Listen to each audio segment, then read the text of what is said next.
In the annals of automotive history, one name reigns supreme, synonymous with precision, engineering, and unparalleled driving experiences: Porsche. The legacy of Porsche is steeped in the evolution of iconic sports cars, and at the heart of this heritage lies the first 911 GT2, a masterpiece born from adversity. This is the story of how Porsche, teetering on the brink of financial turmoil, engineered one of the most exquisite air-cooled supercars of all time, the 993 generation 911 GT2. The story begins in the early 90s, and the early 90s marked a challenging period for Porsche. Much like many other sports car-focused manufacturers, the company was grappling with plummeting sales, with figures dwindling from nearly 50,000 units in 1986 to a mere 14,000 in 1993. The situation was dire, and Porsche needed a game changer. In response, Porsche hatched several strategies to stabilize its financial ship.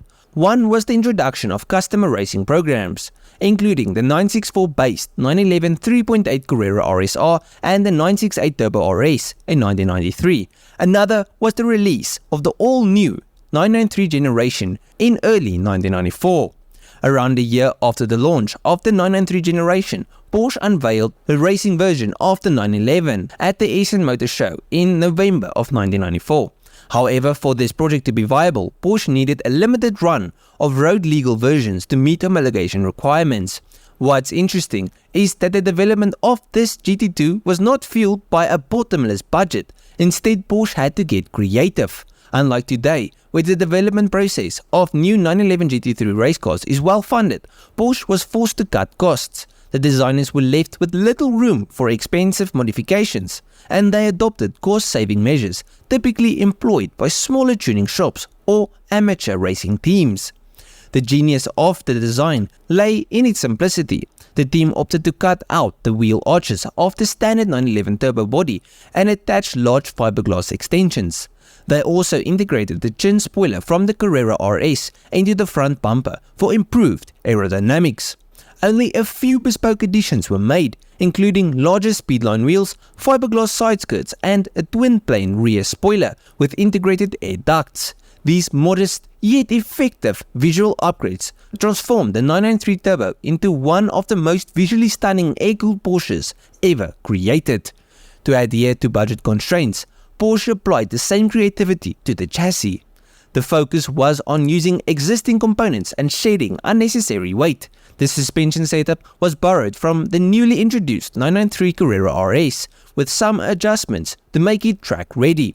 This included adjustable anti-roll bars and shocks, PVS springs, track rods, and link bearings. The braking system, with its 322mm cross-drilled rotors and 4-piston calipers, was carried over from the stock 911 Turbo without any modification. The steering system remained largely unchanged, with only a slight tweak to enhance responsiveness. In a bold move to save weight and meet homologation requirements, the standard all-wheel drive system of the 911 Turbo was replaced with a rear-wheel drive configuration, which was a crucial step in reducing weight and enhancing performance. Powering the rear wheels was the 911 Turbo's Type M64 60 3.6-litre flat-six engine, mated to a stock 6-speed manual transmission. While the engineers couldn't perform miracles, they used their expertise to maximize the output from the engine. The tuning was subtle, involving a remap of the Porsche ECU, adding free-flowing catalytic converters and a boost in pressure from the KKK twin turbos. Next, an oil cooler was added to the car's nose, and the standard fuel tank was replaced with a higher capacity unit. These enhancements increased the horsepower from the stock 408 horsepower of the 911 Turbo to a more potent 430 horsepower to the rear wheels. However, the real magic was in the shedding of weight. Anything deemed unnecessary was removed, including air conditioning, power windows, and mirror motors, the rear bench, and even the installation of thinner windows. In total, the 911 GT2 weighed nearly 660 pounds or 300 kilograms less than the standard 911 Turbo. This weight loss transformed this thing into a different kind of monster. Its performance spoke volumes. The 911 GT2 sprinted from 0 to 60 in a blistering 3.9 seconds, and it could reach a top speed of 187 miles per hour. For enthusiasts looking to drive a 911 GT2 on public roads, Porsche offered two options, the Comfort and Club Sport trims. Now the Comfort trim aimed to make the GT2 more road-friendly.